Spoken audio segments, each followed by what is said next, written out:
Hi everyone, I am Jennifer. Today we shall have a module of media education which highlights creative methodologies for media education. In a media literacy session, people with different background, orientations and mood participate. The success depends upon the instructional tools and techniques that the teachers use to organize their classes, type of engaging activities the teachers use, and how well they accomplish their learning objective. In this module, we shall learn to know some of the skills and methodologies followed in different parts of the world to make media literacy successful.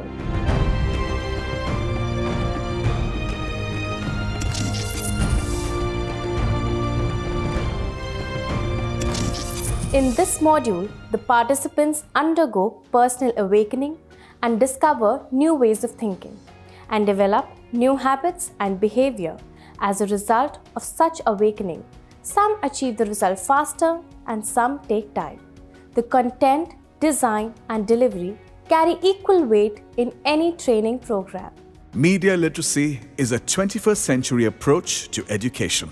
It provides a framework to access, analyze, evaluate, create and participate with messages in a variety of forms, from print to video to internet.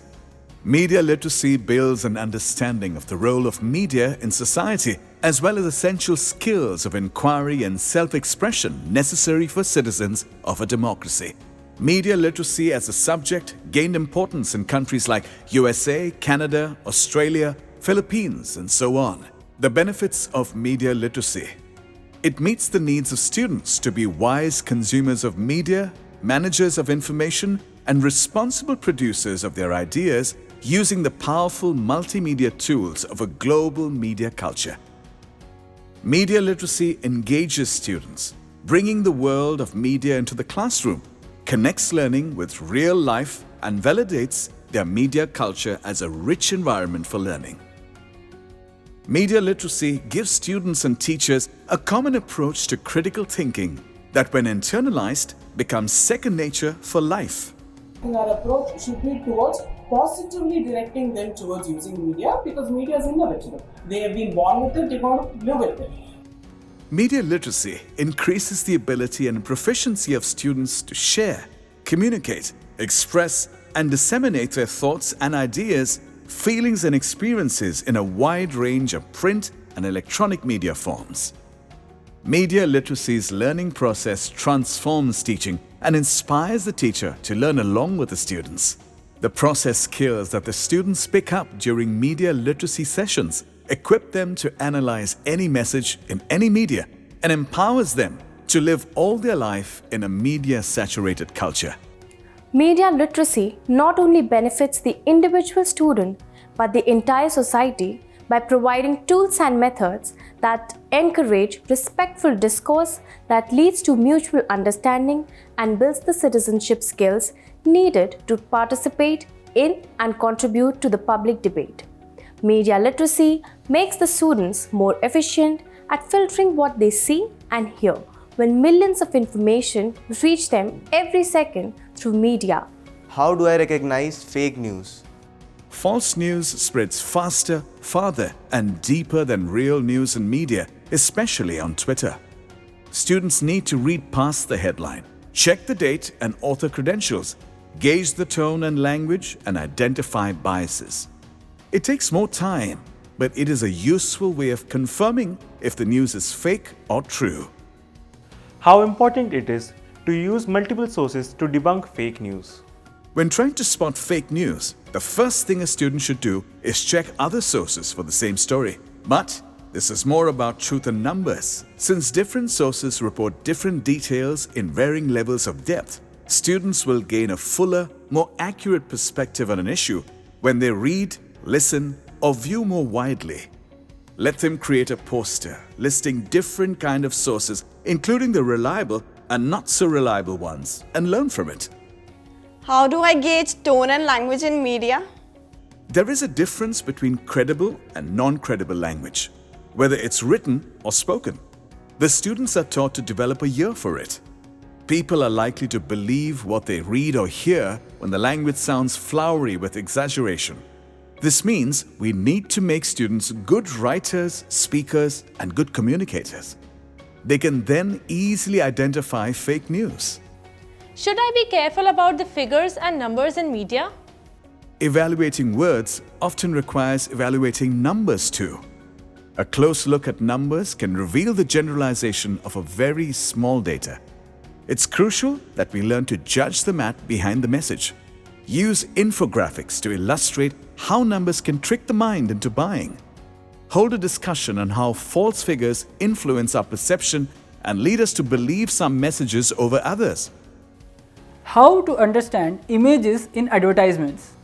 Visual media has a large impact on consumers. This is because there is a huge part of the brain devoted to visual processing. It's called the visual cortex, and it affects our attention, motivation, and even our emotions. Students need to understand just how powerful images can be in the media. Today's images should be read out on at least two levels: the immediate emotional level on which we react, and second, the intellectual level on which we act.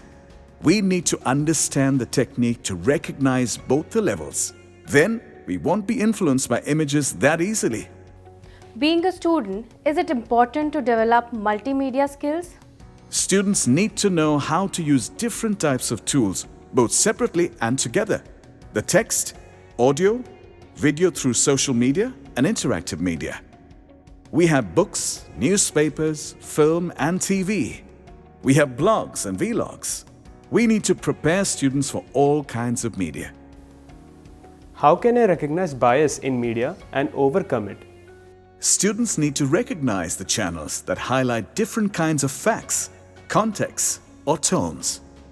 Students must evaluate the bias from sources and write a report on how to recognize the bias in media. Possible sources might include articles, blog posts, excerpts from books, speeches, podcasts, radio or television programs, posters, ads and commercials, academic papers, YouTube videos or short films. What is my role in shaping media? A free, open media is essential to a democratic society. Media education ensures that future generations will be able to think for themselves and not just be shaped by what they see and hear. If the media is truly representative of the people it serves, then it should highlight the controversy, conflicts, and questions raised by its citizens. In this way, people can and should help to shape the media. It's important to teach students, turn those collected information into a research project where they discover solutions on their own and share their findings with the rest of the class. They can make presentations, reports, photo collages, and charts. Some important key questions for group discussion. Who created media content? Why did they make it? Who is the message for? What techniques are being used to make this message credible? What details were left out and why? How did the message make you feel? Do you think others might feel the same way? Always remember, critical analysis of media messages, understanding the techniques of message, construction, and active participation in media activities are the foundation stones for media literacy or media education. When we talk about the media literacy, we like to all the students to enroll in the class or during the workshop or classes. One is to make them aware or able to analyze this. Second, to communicate. And third is to create. Small group discussions remains one of the best methods to make students participate in the activities more openly. The task of the group should be to discuss the key questions formulated by the facilitator. Then, we listen to the group's reports. The facilitator summarizes the learning and offers a final conclusion. Another powerful way of engaging students is to ask them to make posters, either with printed pictures or with their own drawings. A catchy caption, symbolic visuals, compositions, etc., will demand their active participation. Role play is yet another powerful tool to keep them focused on the topics. Debate is a powerful methodology to generate different views on a matter and stimulate their thinking from different angles. Production of a newsletter demands a great deal of creativity, imagination, and writing skills. Developing case stories is yet another powerful methodology to use their potential and skills.